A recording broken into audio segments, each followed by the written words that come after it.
महाउपनिषद प्रस्तुतकर्ता स्वयं प्रकाश शर्मा।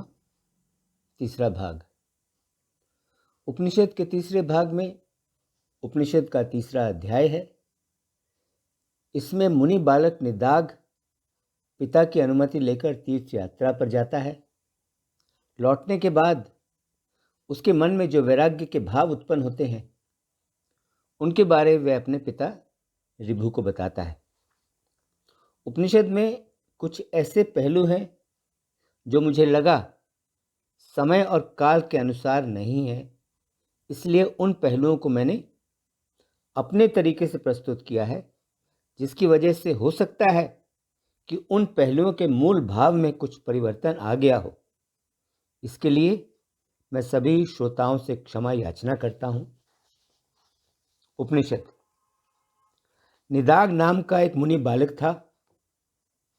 अपने पिता ऋभु से अनुमति लेकर वह तीर्थ यात्रा करने घर से निकल पड़ा। अपनी तीर्थ यात्रा पूर्ण करने के बाद वह घर वापस लौटा और अपने पिता ऋभु से उसने यह कहा, पिताजी, सभी तीर्थों में स्नान करने के बाद मुझे जो पुण्य प्राप्त हुआ है, उस पुण्य के फल स्वरूप मेरे मन में इस प्रकार के विचार उत्पन्न हुए हैं। यह संसार पैदा होता है और नष्ट होता है, और यह संसार नष्ट होता है फिर से पैदा होने के लिए। सारे चर और अचर प्राणियों की कोशिशों के साथ भी जगत का यह प्रपंच तो अस्थिर ही है। यह तो केवल क्षण मात्र के लिए ही होता है। इस भूमि में उत्पन्न होने वाले जो भी पदार्थ हैं, वे सभी पदार्थ तो समस्त आपदाओं के, सारी मुसीबतों के कारण हैं। लोहे की सलाखों के समान एक दूसरे से अलग रहने वाले जो ये सारे पदार्थ हैं, ये सभी पदार्थ तो केवल मन की जो कल्पना रूपी चुंबक है, वे सभी तो इस चुंबक द्वारा एकत्र हैं। और जिस प्रकार एक पथिक को मरुस्थल में चलते चलते वैराग्य हो जाता है, उसी प्रकार मुझे भी जगत के इन सभी पदार्थों से अरुचि हो गई है। जगत के ये सभी पदार्थ तो मुझे दुख से भरे दिखने लगे हैं। इस दुख का शमन, इस दुख का नाश अब कैसे होगा, यह सोच सोचकर मेरा हृदय संतप्त हो रहा है। जगत में जो धन दौलत है, उस धन दौलत के पीछे पीछे तो चिंताओं के समूह चक्र के समान घूमते रहते हैं। इसलिए जगत की धन दौलत में मुझे कोई आनंद दिखाई नहीं देता। स्त्री पुरुष पुत्र पुत्री आदि ये सब तो आपदाओं के, मुसीबतों के घर हैं। अत्यंत कोमल अंगों वाली श्री लक्ष्मी जी, जो संसार में उदार रूप में स्थित हैं, वे श्री लक्ष्मी जी भी मुझे आनंद प्रदान करने वाली नहीं दिखती। जिस प्रकार पल्लव के अगले भाग में जो जल की बूंद लटकी हुई है, उस बूंद की आयु तो क्षण भंगुर ही होती है, ठीक उसी प्रकार मनुष्य की आयु भी क्षण भंगुर ही होती है। उन्मत्त के समान मुझे इस तुच्छ शरीर को असमय छोड़कर जाना ही होगा। विषय तो सांप की तरह है। विषय रूपी जो सांप है, उस सांप के संग के कारण जिस व्यक्ति का चित्त जर्जर हो गया है तथा जिसको पूर्ण रूप से आत्मा का विवेक नहीं हुआ है, उस व्यक्ति के लिए तो उसका जीवन कष्ट का हेतु बन जाता है। वायु को लपेटना बनता है, आकाश को खंड खंड करना बनता है, लहरों को गूंथना बनता है, परंतु जीवन में आस्था रखना तो बिल्कुल नहीं बनता। जीवन तो वास्तव में वही कहलाता है जिसके द्वारा प्राप्त होने वाली वस्तु को सही तरीके से प्राप्त कर लिया जाता है, जिसके कारण व्यक्ति को फिर से शोक करना नहीं पड़ता और जिसमें पराशांति प्राप्त की जाती है। कहने को तो वृक्ष भी जीते हैं, मृग और पक्षी भी जीते हैं, किंतु असल में तो वही जीता है जिसका मन आत्मा की चिंतन में लगा हुआ है। इस संसार में उत्पन्न हुए उन्हीं जीवों का जीवन श्रेष्ठ है जो जीव फिर से आवागमन में नहीं पड़ते, जो जीव फिर से जन्म और मृत्यु के चक्कर में नहीं पड़ते। बाकी सब तो बूढ़े गधे के समान है। जो ज्ञानी पुरुष होता है उसके लिए तो शास्त्र भी भार स्वरूप है। जो व्यक्ति सांसारिक सुखों की चाह रखता है उसके लिए तो ज्ञान भार स्वरूप है, और जिस व्यक्ति को आत्मा का ज्ञान नहीं है उसके लिए तो यह शरीर भी भार स्वरूप है। अहंकार के कारण विपत्ति आती है, अहंकार के कारण मन के विकार उत्पन्न होते हैं, अहंकार के कारण कामनाएं उत्पन्न होती हैं। अहंकार से बढ़कर, अहंकार से बड़ा मनुष्य का और कोई शत्रु है ही नहीं, मनुष्य का और कोई दुश्मन है ही नहीं। अहंकार के वश में होकर चर और अचर रूप में जिन जिन भोगों को मैंने अब तक भोगा है वे सब के सब भोग तो अवस्तु थे, वे सब के सब भोग तो मिथ्या थे, वे सब के सब भोग तो भ्रम थे। वस्तु तो केवल अहंकार शून्यता ही है। यह मन तो बेचैन होकर व्यर्थ ही इधर उधर दौड़ता रहता है, वह व्यर्थ ही दूर दूर तक जाता रहता है। इस बेचैन मन का ढंग तो गांव में घूमने वाले कुत्ते के समान है। मन के वश में होकर मैं भी तो गांव में घूमने वाले कुत्ते की तरह तृष्णा रूपी कुतिया के पीछे पीछे भटक कर जड़ हो गया हूं। लेकिन अब मैं मन की दासता, अब मैं मन की गुलामी से मुक्त हो गया हूं। मैं समझ गया हूं कि चित्त को नियंत्रण करना तो समुद्रपान से भी कठिन है, यह तो सुमेरु पर्वत को उखाड़कर फेंक देने से भी दुष्कर है, तथा यह तो अग्नि को खाने से भी विषम कार्य है। बाहरी तथा भीतरी विषयों का हेतु तो चित्त है। चित्त के आधार पर ही जगत की तीनों अवस्थाएं हैं, जागृत अवस्था, स्वप्न की अवस्था और सुषुप्ति की अवस्था। इसलिए पूरी कोशिश करके चित्त की ही चिकित्सा करनी चाहिए, चित्त का ही इलाज करना चाहिए। पिताजी, जिन जिन श्रेष्ठ गुणों का मैं आश्रय लेता हूं, जिनका मैं सहारा लेता हूं, उन श्रेष्ठ गुणों को मेरी तृष्णा उसी प्रकार काट देती है जिस प्रकार एक दुष्ट चूहिया वीणा के तार को काट देती है। यह तृष्णा तो चंचल बंदर के समान है जो उस स्थल पर भी अपने पैर जमाना चाहता है जिस स्थल तक लांग कर जाना भी मुश्किल है। तृप्त होने पर भी यह तृष्णा विविध फलों की इच्छा करती ही रहती है। एक स्थान पर लंबे अरसे तक यह टिककर रहती नहीं। एक क्षण में यह पाताल पहुंच जाती है, दूसरे क्षण में यह आकाश की सैर करती है, फिर एक और क्षण में यह दूर दिशाओं में कुंजों में घूमने लगती है। यह तृष्णा तो हृदय कमल में विचरण करने वाली भ्रमरी है। संसार के सारे दुखों में तृष्णा ही सबसे दीर्घ दुख देने वाली है, जो अंतःपुर में रहने वालों को भी कष्ट में डाल देती है। तृष्णा रूपी जो महामारी है, उस महामारी को नाश करने वाला मंत्र है चिंता का त्याग करना। चिंता का थोड़ा सा भी त्याग करने से आनंद प्राप्त होता है और थोड़ी सी भी चिंता करने से दुख प्राप्त होता है।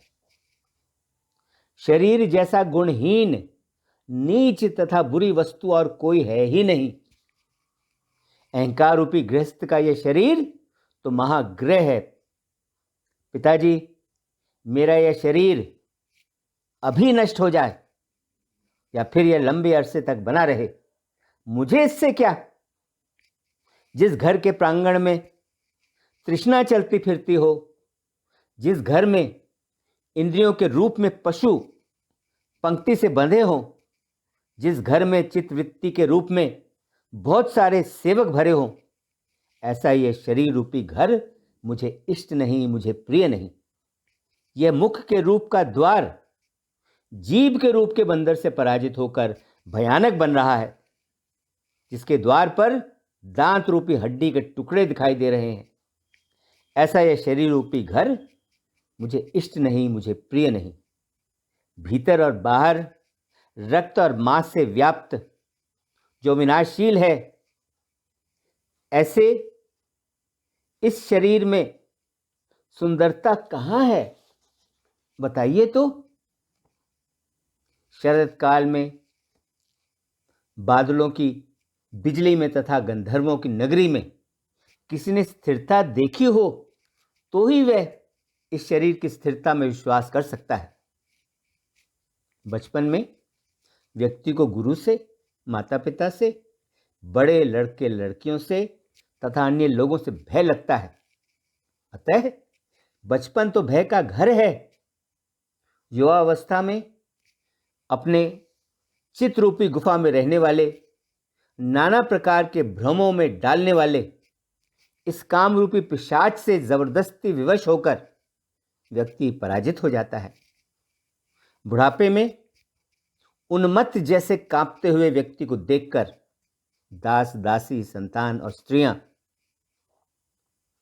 बंधु तथा मित्रगण सभी हंसा करते हैं। बुढ़ापे में असमर्थ होने के कारण व्यक्ति की लालसा बहुत अधिक बढ़ जाती है। यह बुढ़ापा तो हृदय में शोक प्रदान करने वाली आपदाओं का प्रिय मित्र है। संसार में जिस सुख की भावना की गई थी, वह सुख आखिर कहां है। आयु को तिनके के समान पाकर काल उसे काटने में लगा रहता है।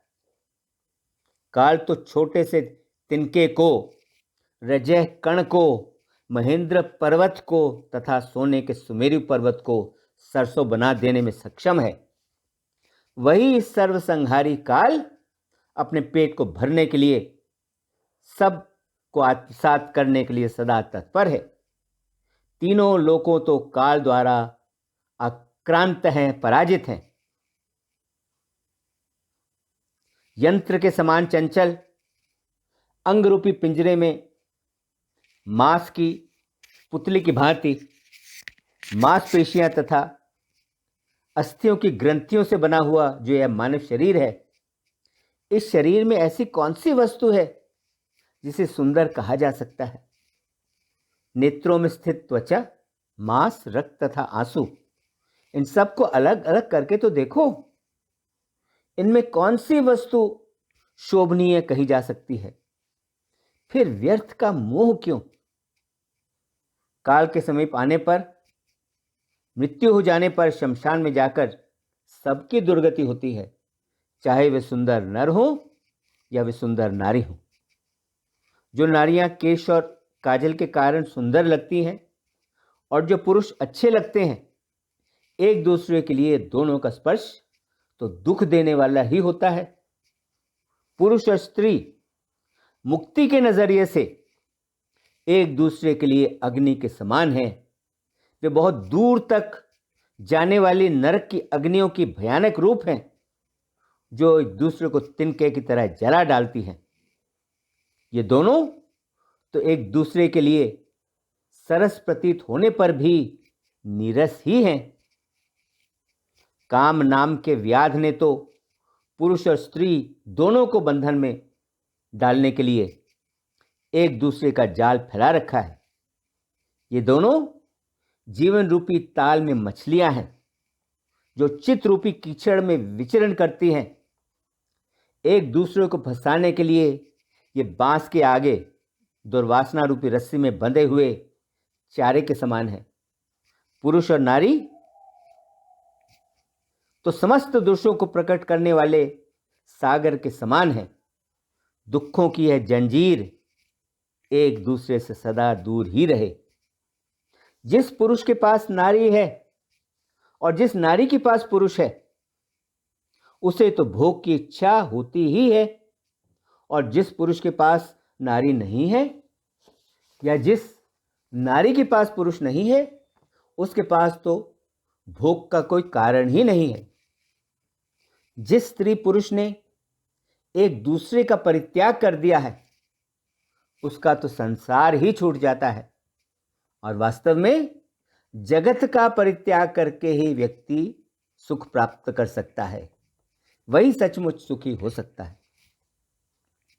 जब यह नश्वर जगत अव्यक्त अवस्था में चला जाता है, तब दिशाएं भी दिखाई देनी बंद हो जाती हैं। देश भी उपदेशप्रद बन जाता है, यानी वह भी काल के गाल में विलीन हो जाता है। पर्वत भी चूर चूर हो जाते हैं, तारे भी टुकड़े टुकड़े होकर गिर जाते हैं, समुद्र भी सूख जाते हैं, ध्रुव नक्षत्र आदि का जीवन भी अस्थिर हो जाता है, सिद्ध पुरुषों का भी नाश हो जाता है, दानव आदि भी जराग्रस्त होकर शक्तिहीन होकर नष्ट हो जाते हैं। दीर्घ काल तक स्थायी रूप में निवास करने वाले पितामह ब्रह्मा तथा जन्म रहित भगवान विष्णु भी अंतर्धान हो जाते हैं। सारे भाव अभाव बन जाते हैं। दिशाओं के अधिपति भी जीर्ण शीर्ण हो जाते हैं। जैसे समुद्रों का जल समुद्र के भीतर जो आग है, उस आग की ओर दौड़ता चला जाता है, ठीक उसी प्रकार बड़े बड़े देवता और यह सारा प्राणी वर्ग भी अपने ही विनाश के लिए दौड़ते चले जाते हैं।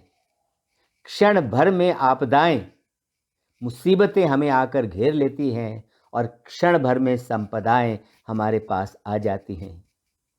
ये सभी प्रपंच तो नश्वर हैं। इस जगत में शूरवीरों का संहार कायरों द्वारा किया जाता है। कभी कभी तो एक के द्वारा सैकड़ों हजारों का विनाश हो जाता है।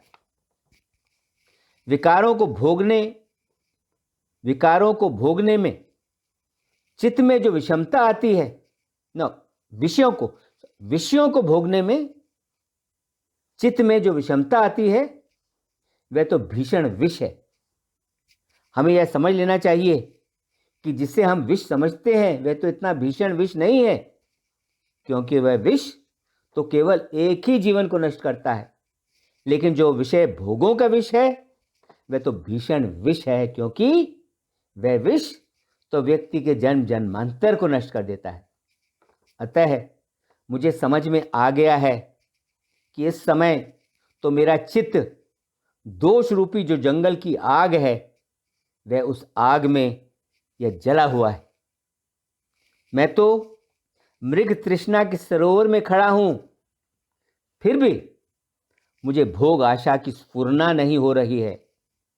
इसलिए पूज्य पिताजी, शीघ्र ही तत्व ज्ञान के द्वारा आप मुझे ज्ञान और समझ प्रदान कीजिए, नहीं तो मैं मान और मत्सर का परित्याग करके चित्त में भगवान विष्णु को याद करते हुए चित्र की भांति मौन धारण कर लूंगा। हाँ, मैं चित्र की भांति मौन धारण कर लूंगा। इसके साथ ही उपनिषद का तीसरा अध्याय और तीसरा भाग संपन्न हुआ। ओम शांति शांति शांति। ओम।